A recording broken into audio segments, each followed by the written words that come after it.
Guys, welcome back to our channel the Adani lifestyle. അപ്പം ഞങ്ങളുടെ ബാംഗ്ലൂർ ട്രിപ്പാണ്, അത് സ്റ്റാർട്ട് ചെയ്തിട്ടുണ്ട്. അപ്പം നമ്മൾ ഐക്യെന്ന് പിന്നെ നമ്മൾ കുറച്ച് പർച്ചേസിങ്ങിന് വേണ്ടിയാണ് പോണത്. അപ്പോൾ നമ്മളിവിടെ മാർക്കറ്റിലാണ് പോണത്. അപ്പോൾ ഞാൻ കമേഴ്ഷ്യൽ സ്ട്രീറ്റിൽ പോകാനാണ് പറഞ്ഞിരിക്കുന്നത്. അപ്പോൾ നമുക്ക് അവിടെ നിന്ന് കുറച്ച് പർച്ചേസിങ്, ബാഗുകൾ, ചെരുപ്പുകളൊക്കെ വാങ്ങാനുണ്ട്. അപ്പോൾ പോണ വഴിക്കുള്ള കാഴ്ചകളൊക്കെ അതിമനോഹരമാണ്, നല്ല അടിപൊളി കാഴ്ചകളാണ്. അപ്പോൾ ഞങ്ങളത് കഴിഞ്ഞ് ഇവിടെ കമേഴ്ഷ്യൽ സ്ട്രീറ്റിൽ എത്തിയിട്ടുണ്ട്. അവിടെ ആകുമ്പോൾ കുറച്ച് ചീപ്പ് റേറ്റുമാണ്, എന്നാൽ അത്യാവശ്യം ക്വാളിറ്റിയുള്ള ഐറ്റംസും ആണെന്ന് അറിഞ്ഞ്, അതുകൊണ്ടാണ് ഞങ്ങൾ ഇവിടെ തന്നെ വന്നിരിക്കുന്നത്. അപ്പോൾ ഇവിടെ വലിയ വലിയ ഷോപ്പുകളും ഉണ്ട്, സ്ട്രീറ്റ് ഷോപ്പുകളും ഉണ്ട്. അപ്പോൾ വലിയ വലിയ ഷോപ്പുകളൊക്കെ കണ്ട് നമ്മൾ കയറി നോക്കി. പക്ഷേ അതൊന്നും നമുക്ക് ഈ ഷോപ്പിലൊക്കെ ഭയങ്കര റേറ്റ് ആയിരുന്നു, 3000-4000 ഒക്കെ ആയിരുന്നു ഈ ചുരിദാറിനൊക്കെ. അപ്പോൾ അതൊക്കെ ഭയങ്കര റേറ്റായിട്ട് തോന്നി, അതുകൊണ്ട് ഞങ്ങൾ അവിടെ നിന്ന് എടുത്തില്ല. പിന്നെ ഞങ്ങൾ ചെരുപ്പ് കടയിൽ കയറി. അത് കഴിഞ്ഞ് അപ്പോൾ പോണ വഴിക്ക് ഓൺ ദ വേയിലുള്ള ഷോപ്പുകളിലൊക്കെ കയറി നമ്മൾ റേറ്റൊക്കെ എങ്ങനെയാണെന്നൊക്കെ നോക്കണേണ്. കാരണം ഞങ്ങൾ ബാംഗ്ലൂർ ഇപ്പോൾ ആദ്യമായിട്ട് വരുന്നതാണ്. പിന്നെ അത് കഴിഞ്ഞ് ബാഗുകളൊക്കെ നോക്കാൻ വേണ്ടി നിന്ന്. പിന്നെയെന്ന് വെച്ചാൽ ഈ സൈസിലുള്ള ബാഗുകളാണ് കൂടുതലുള്ളത്, ഈ മോഡലും. വേറെ അങ്ങനെ ഭയങ്കര വെറൈറ്റി ആയിട്ടൊന്നും തോന്നിയില്ല. പക്ഷേ ഇതൊക്കെ നല്ല അത്യാവശ്യം ക്വാളിറ്റി ഉള്ള ബാഗാണ് കേട്ടോ. നല്ല റേറ്റ് കുറവിനാണ് ഞങ്ങൾക്ക് കിട്ടിയത്. പിന്നെ അവർ വായി തോന്നിയ റേറ്റൊക്കെ പറയും. നമ്മൾ ബാർഗെയിൻ ചെയ്തെടുക്കാനുള്ള കഴിവുള്ളവരാണെന്നുണ്ടെങ്കിൽ നമ്മൾ വിചാരിച്ച അത്യാവശ്യം വിലക്കൊക്കെ കിട്ടും. ഇതൊക്കെ കണ്ടതൊക്കെ വലിയ വലിയ ഷോപ്പുകളാണ്. ഇവിടെയൊക്കെ കയറിയിട്ടൊരു കാര്യമില്ല, കാരണം ഭയങ്കര റേറ്റാണ് ഇവർ പറയണത്, ഒരു കുറച്ചും തരൂല. അപ്പം പിന്നെ അവിടെ നിന്ന് കയറിയിട്ടൊരു കാര്യമില്ല. പക്ഷെ നല്ല അടിപൊളി സ്റ്റാൻഡേർഡ് ചുരിദാറുകളൊക്കെ ഉണ്ടായിരുന്നു. പിന്നെ ത്രെഡ് വർക്കിൻ്റെ ടൈപ്പൊക്കെയാണ് അതൊക്കെ. ശരിക്കും ഇതൊക്കെ ശരിക്കും അത്യാവശ്യം വിലയുണ്ട്. പക്ഷേ ഈ സെയിം ചുരിദാർ, സെയിം മെറ്റീരിയൽ തന്നെ നമുക്ക് സ്ട്രീറ്റ് ഷോപ്പിൽ നിന്ന് നല്ല റേറ്റ് കുറവിനാണ് കിട്ടിയത്. ഇതൊക്കെ ഇവിടെ കയറിയിട്ട് 3000-4000 രൂപയൊക്കെയാണ് ഇവർ പറയണത്. അപ്പോൾ പിന്നെ ആ റേറ്റിനൊക്കെ എടുക്കാൻ ഭയങ്കര നഷ്ടമല്ലേ, അത്രയും കാശ് കൊടുത്ത് എടുക്കേണ്ട ആവശ്യമില്ലല്ലോ. പിന്നെ അത് കഴിഞ്ഞ് ഞങ്ങൾ ആ ഷോപ്പിൽ നിന്നൊക്കെ ഇറങ്ങി ഇങ്ങനെ നടക്കണേണ്. ഇവിടെ ഫുള്ള് ഷോപ്പുകളാണ്. പിന്നെ അവിടെ നിന്ന് കുറച്ച് ചെരുപ്പ് കാര്യങ്ങളൊക്കെ പർച്ചേസ് ചെയ്ത് നമ്മൾ അപ്പോൾ അത്യാവശ്യം വില കുറച്ച് കിട്ടണ ഷോപ്പിൽ. പിന്നെ നമ്മൾ നോക്കേണ്ട ഒരു കാര്യമെന്ന് വെച്ചാൽ ക്വാളിറ്റി നമ്മൾ നോക്കണം. വില കുറച്ച് കിട്ടണത് മാത്രമല്ല, ക്വാളിറ്റി ഉള്ള ഐറ്റംസ് ആണെന്ന് നമ്മൾ നോക്കിയിട്ട് വേണം വാങ്ങാനായിട്ട്. മെറ്റീരിയൽ ആയാലും ചെരുപ്പ് വാങ്ങണമെങ്കിൽ പോലും നമ്മളത് അത്യാവശ്യം ക്വാളിറ്റി ഉള്ളതാണെന്ന് നോക്കണം. നമ്മൾ വാങ്ങിച്ചതൊക്കെ അത്യാവശ്യം ക്വാളിറ്റി ഉള്ളതായിരുന്നു, സൂപ്പറായിരുന്നു. പിന്നെ ഇവിടെ കമ്മലിൻ്റെ കടയിലൊക്കെ കയറിയായിരുന്നു. പക്ഷേ കമ്മലൊന്നും എടുക്കാൻ ഞാൻ എടുത്തില്ലായിരുന്നു, കാരണം ഭയങ്കര റേറ്റാണ് ഇതിനൊക്കെ പറയണത്, നല്ല റേറ്റ് പറയുന്നുണ്ട്. അപ്പോൾ അതിലും നല്ലത് നമുക്ക് നാട്ടിൽ നിന്ന് വാങ്ങിച്ചാൽ പോരെ. പിന്നെ ഇവർ നമ്മളെ കാണുമ്പോൾ തന്നെ നല്ല റേറ്റ് കൂട്ടിയാണ് പറയണത്. പിന്നെ കുറക്കുന്നൊക്കെ പറഞ്ഞ് അവിടെ കിടന്ന് ബേളുണ്ടാക്കണം. പിന്നെ ഡാൻസറും പറഞ്ഞ് വേണ്ട വാ പോകാമെന്നും പറഞ്ഞിട്ട് എന്നെ വിളിച്ചുകൊണ്ടും പോയി. കാരണം നിസ്സാര വിലയൊക്കെ ആണെങ്കിൽ നമുക്കൊരു 100-150 രൂപയൊക്കെ ആണെങ്കിൽ എടുക്കുക. ഇത് 350-400 രൂപയൊക്കെ പറഞ്ഞ ഒരു കമ്മലിന് എടുക്കാൻ പറ്റുമോ. അപ്പോൾ അങ്ങനെ ഞങ്ങൾ അവിടെ നിന്ന് ഇറങ്ങി, കമ്മലൊന്നും എടുത്തില്ല. പിന്നെ നമ്മൾ ഇതിലും ഭേദം നമ്മൾ മൂന്നാറിൽ നിന്ന് കമ്മൽ വാങ്ങണേണ്.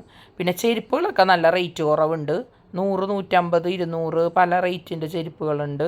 ചെരുപ്പൊക്കെ നമ്മൾ ക്വാളിറ്റിയൊക്കെ നോക്കിയെടുക്കുക. അത്യാവശ്യം ക്വാളിറ്റിയുള്ള ചെരുപ്പുകളായിരുന്നു എല്ലാം, നല്ല അടിപൊളി ചെരുപ്പ്. ഈ ചെരുപ്പ് നല്ല രസമുണ്ട് കാണാനായിട്ട്. പിന്നെ അതാണ്ട ചെരുപ്പും ബാഗൊക്കെ കുറച്ച് വാങ്ങി. ആൻറ്റിക്കും കസിൻസിനും നാത്തൂനൊക്കെ വേണ്ടി ചെരുപ്പൊക്കെ വാങ്ങിയായിരുന്നു, ബാഗുകൾ വാങ്ങിയായിരുന്നു. പിന്നെ ഈ മോതിരം വാങ്ങിച്ച്, മോതിരം അടിപൊളിയായിരുന്നു. സെറ്റിന് 100 രൂപ എന്തോ വരുന്നു, പക്ഷേ കല്ല് പോയി പെട്ടെന്ന്. അതുകൊണ്ട് അതൊന്നും ഞാൻ അത്ര പ്രോത്സാഹിപ്പിക്കുന്നില്ല. പിന്നെ നമ്മൾ ഈ സ്ട്രീറ്റിൽ കയറിയിട്ട് പിന്നെ അപ്പുറത്ത് ഓപ്പോസിറ്റ് ഒരെണ്ണമുണ്ടായിരുന്നു. അവിടെ നല്ല റേറ്റ് കുറവുണ്ടായിരുന്നു, പക്ഷേ ഇത്തിരി ക്വാളിറ്റി കുറഞ്ഞ ഐറ്റംസ് ആണെന്നൊരു സംശയമുണ്ട്. പിന്നെ നമ്മളിങ്ങനെ കുറേ ഇങ്ങനെ നോക്കി വന്നപ്പോൾ ഡാരൂസും ഡെനയും കൂടി ഇവിടെ ഇരിപ്പായി. കാരണം നടന്ന് കുട്ടീസുകൾക്കൊക്കെ മതിയായി. അപ്പോൾ ഡാൻസറിനെയും പിള്ളേരെയും കൂടി ഒരു സ്ഥലത്ത് ഇരുത്തി. അപ്പോൾ അവരവിടെ ഇരുന്ന് കളിക്കണേണ്. അപ്പോൾ അവർ അത്രയും ദൂരം നടക്കാനില്ല. പിന്നെ അപ്പൂസും ഞാനും കൂടിയാണ് അവിടെ ഫുള്ള് കറങ്ങി ബാഗും ചെരുപ്പുകളൊക്കെ വാങ്ങിച്ചത്. അപ്പോൾ ഞാനും അവനും കൂടി ഓടി നടന്നെല്ലാം വാങ്ങിച്ച്. അപ്പോൾ ഇവിടെ പിള്ളേരെ ഇവിടെ ഇരുത്തി, കാരണം പിള്ളേർക്ക് ഇത്രയൊന്നും നടക്കാൻ പറ്റില്ല.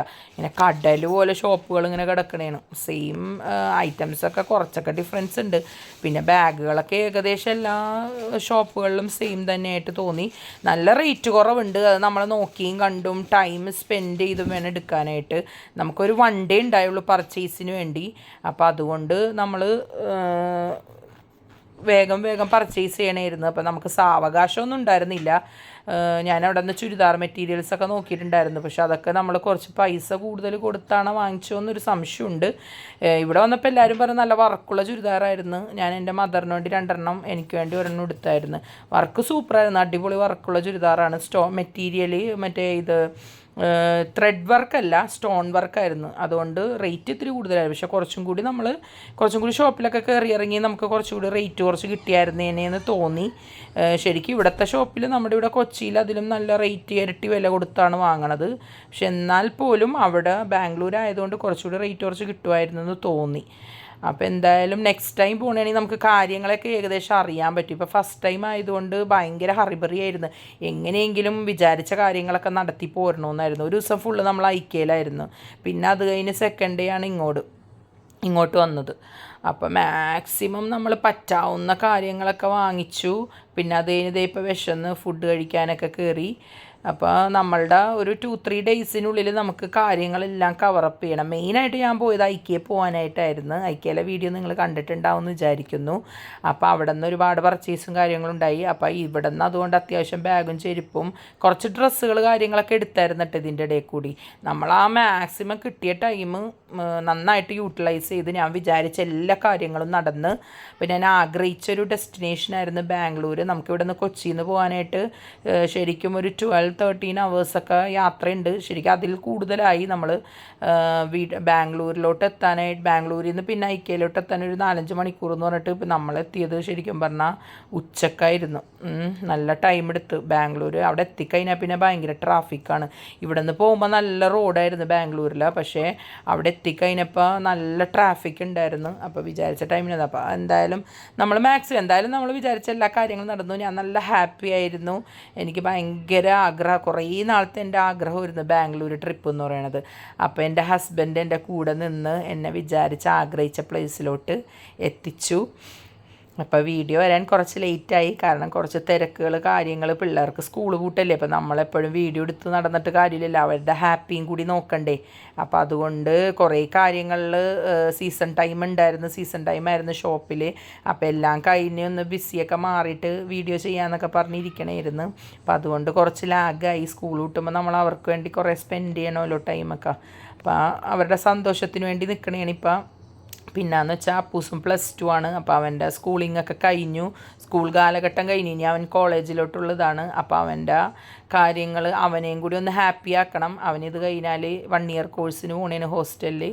അപ്പോൾ അവനെയും കൂടി ഒന്ന് ഹാപ്പി ആക്കണമെന്ന് വെച്ച് ബാംഗ്ലൂർ പോയി. ഇപ്പോൾ ഈ വീഡിയോ വോയിസ് കൊടുക്കുമ്പോൾ നമ്മളിപ്പോൾ മൂന്നാറിലോട്ട് പോകാൻ വേണ്ടി പ്ലാൻ ചെയ്തേക്കണേണ്. അപ്പോൾ എന്തായാലും നിങ്ങൾക്ക് ഈ വീഡിയോ ഇഷ്ടപ്പെട്ടു എന്ന് വിചാരിക്കുന്നു. ബാംഗ്ലൂരൊക്കെ പോകാൻ ആഗ്രഹമുള്ളവരാണെന്നുണ്ടെങ്കിൽ കുറച്ച് ക്യാഷൊക്കെ കയ്യിൽ കരുതിക്കോളൂ. നല്ല അടിപൊളി പർച്ചേസിങ് ഒക്കെ നടത്തിയിട്ട് വരാം. കാരണം നമ്മുടെ നാട്ടിൽ നിന്ന് വാങ്ങണേക്കാളും നല്ല ലാഭത്തിന് നമുക്ക് കിട്ടും. നമ്മൾ വാങ്ങുന്ന ഐറ്റംസ് ക്വാളിറ്റി ഉള്ളതാണെന്ന് മാത്രം നോക്കി ചെക്ക് ചെയ്തിട്ട് വാങ്ങുക. അത്രയേ ഉള്ളൂ. അപ്പോൾ ഈ വീഡിയോ നിങ്ങൾക്ക് ഇഷ്ടപ്പെട്ടു എന്ന് വിചാരിക്കുന്നു. നല്ല അടിപൊളി സ്ഥലങ്ങളൊക്കെ കണ്ട് എൻജോയ് ചെയ്ത് ഞങ്ങൾ 2-3 ദിവസത്തെ ട്രിപ്പൊക്കെ കഴിഞ്ഞ് വന്നു. അപ്പോൾ സൂപ്പറായിരുന്നു. നിങ്ങൾ ബാംഗ്ലൂർ പോകണമെങ്കിൽ ഡെസ്റ്റിനേഷൻ പ്ലാൻ ചെയ്യുക. ഇത്ര ദിവസം ഇത്ര കാര്യങ്ങൾ ചെയ്യുക, പ്ലാൻ ചെയ്ത് പോകുക. അപ്പോൾ എല്ലാവർക്കും അടുത്തൊരു നല്ലൊരു വീഡിയോ ആയിട്ട് ഞങ്ങൾ വരുന്നതാണ്. അതുവരെ എല്ലാവർക്കും ബൈ.